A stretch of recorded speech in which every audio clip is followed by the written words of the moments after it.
Hello, this is project demo for SPARQL Query Builder for Semantic Web. So this is our SPARQL Query Builder. I would start the demo by building a simple query. So here, as you see, you can add new rows and each row would represent a statement.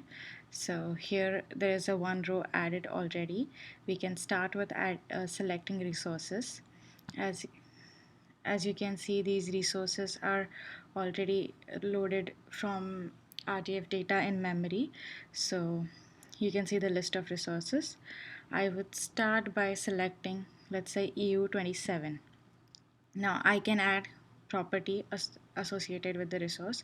These lists are dynamically populated from RDF data itself. So resource EU27 has two properties, has member and RDF type.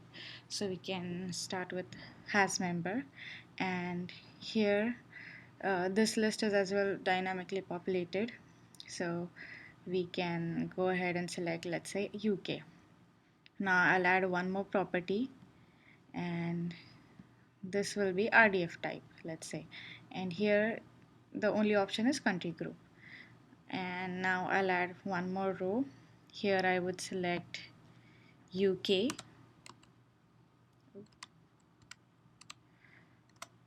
Now I would add some properties associated with UK. Let's say RDF type, country. Then we can add one more statement.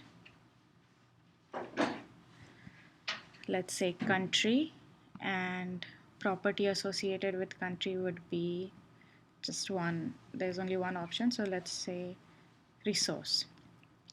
Now we can also add literal constraints. Let's have literal constraint on UK, and let's say some where name is XYZ. Similarly, you can also select resources.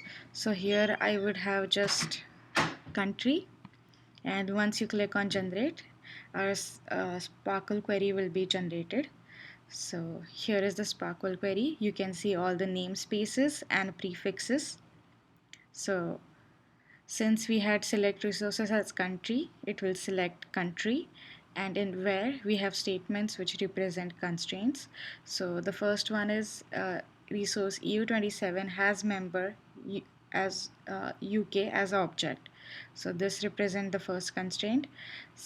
Similarly, EU27 has RDF type associated with country group. This represents second constraint, and the next two lines would represent next two constraints.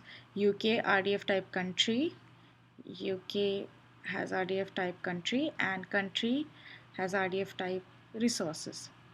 And next line you can see the literal constraint. UK has a property name which has literal XYZ. So this is a simple SPARQL query generated, and you can also add new rows. As we have seen, you can remove rows, and you can add several properties as well. Let's say property 1, and we have 5 properties right now. You can remove properties one by one. Similarly, for literal constraints, you can add n number of constraints. These lists are dynamically populated, and depending on what resource you select. And you can remove literal constraints. Similarly, you can add resources, select resources and remove. So depending upon whatever data you have selected here, your SPARQL query will be dynamically generated. Thank you.